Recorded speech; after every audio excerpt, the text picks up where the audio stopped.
First tonight, they say every Aussie bloke needs a shed, but not one from Mark Thomason, who's left customers and business partners seriously out of pocket. And when Martin King asked him why, he was not too keen to provide answers. You have a lot to answer for, my friend. No, I don't, actually. Get out of my way! Where's my money? Sorry, you there? Where's my money? Yeah. You don't care about hurting people, do you? Sorry? You don't care about hurting people. Mark, Get out of my way. You keep changing. Remember, get out of my way. Now. Get out of my way. Don't you do that to me. Get out of my way then. Don't you do that to me. Don't be stupid. I think Mark is such a good con man that when he sold his soul to the devil, even Lucifer got ripped off. I've got no comment. He's the man of God who worships Money. Where's my money? Other people's money. I've got no comment, so... It's every Aussie bloke's dream to have a shed. Yeah. He's ruined dreams. A lot of people's dreams. A lot of people's lives are now in turmoil because he's taken off with their money. How about you pick a different time? And how about you pick a different person? Get that out of my face. Mark Thomason was into sheds and garages, so he called his company Into Sheds and Garages. Now he's out of sheds and garages, and his business partners and customers are severely out of pocket. How much have you lost? $225,000. Wow, and you? $7,863. You too? We've lost $4,900. You? I've lost $3,280.50. You're a man of God.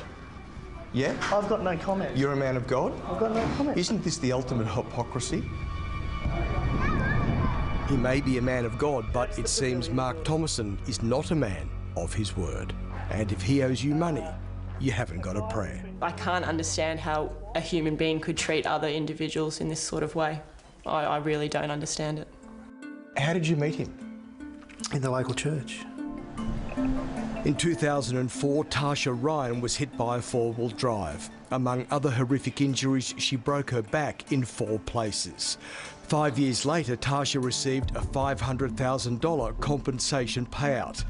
She and husband Glenn moved to Torquay on Victoria's surf coast, joined the Bells Beach Christian Church, and were befriended by Thomason and wife Lisa. Oh, we had a good rapport with him. She's a pastor, he's a worship leader in the church, you know, you just... I think of that mainly is because they had such high standing in the church. It gave them credibility. So to us, they seemed genuine. What was your arrangement with Mark Thomason?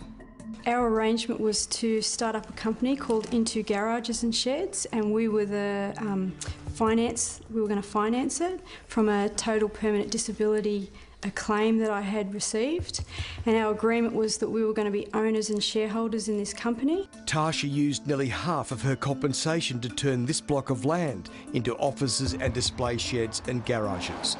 She even used her compensation to pay Thomason's debts. Then, the bombshell. We found out that Mark had sold us an insolvent company. Tasha and Glenn thought they were bankrolling a brand new parent company called the Into Group, which controlled 4 other companies, including Into Garages and Sheds. In fact, they claimed the entity was one of Thomason's previous companies, Savaro, deep in debt, which he'd resurrected. They also discovered they weren't registered as directors or shareholders as they understood they would be.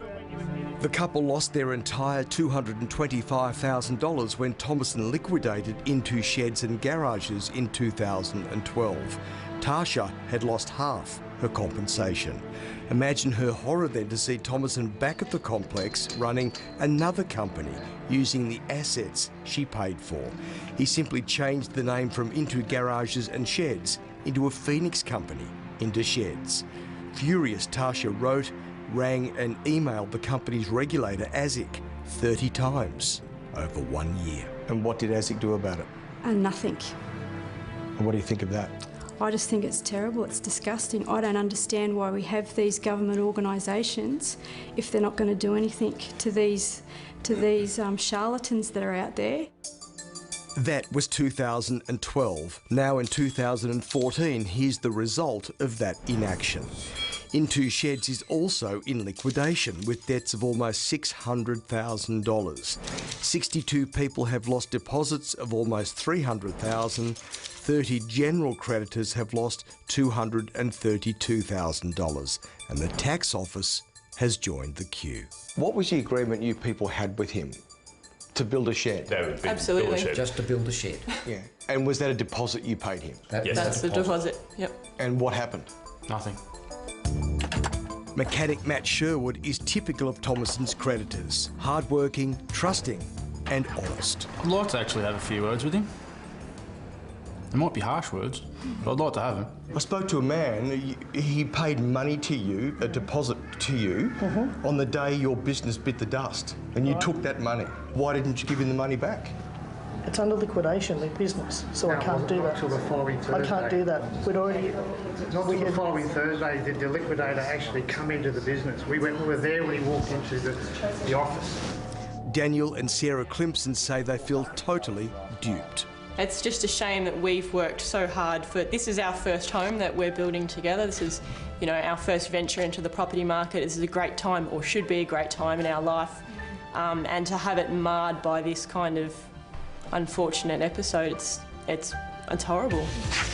Then there's Eric Billing, a nursery man. Paid his deposit 10 days before Into Sheds went under. This is unbelievable. And what have I always said all my life? If there's something is unbelievable, then it's not believable. Graham Galbraith runs a surfing business in Torquay. He says he engaged Thomason as a project manager to build a house. Claims he paid him $74,000 to pass on to the builder. But Thomason kept $50,000 for himself. I believe in karma, mate. You know, it might not be today, might not be tomorrow, but you'll get yours, so it'll happen. For a man with money problems, Mark Thomason sure seems to have a lot of money. He boasts about it on Facebook. Apparently, wife Lisa loves to spend money. Ladies, please take note. 5 pairs of pants, 2 pairs of shorts, 2 shirts, 2 pairs of shoes and lunch. All in 1 hour. Yep, an hour. Just 'cause that's how we roll. And then there's this view from Mark and Lisa's 5-star hotel room in Spain. And we are here. This is our view for a while. Did I hear you say tapas and sangria? Oh, go on then. Then there's Lisa's car on Facebook. Nice. Oh, there's Lisa at departures at the airport. There's the Into Group work beast. Mark's car, this pic of Mark. Clearly Lisa's been spending again for his written. So, do I have an ATM attached to my forehead? Just checking. What about your boasts on Facebook about all the money you and your wife Lisa are spending? Oh, you mean my trip overseas on points? Conscious frequent flyer points?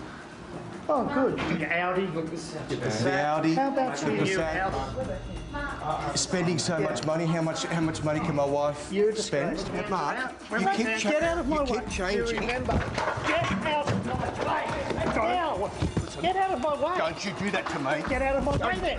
Don't you do that to me. Don't be stupid. If you've had any dealings with Mark Thomason you think we should know about, just send us an email.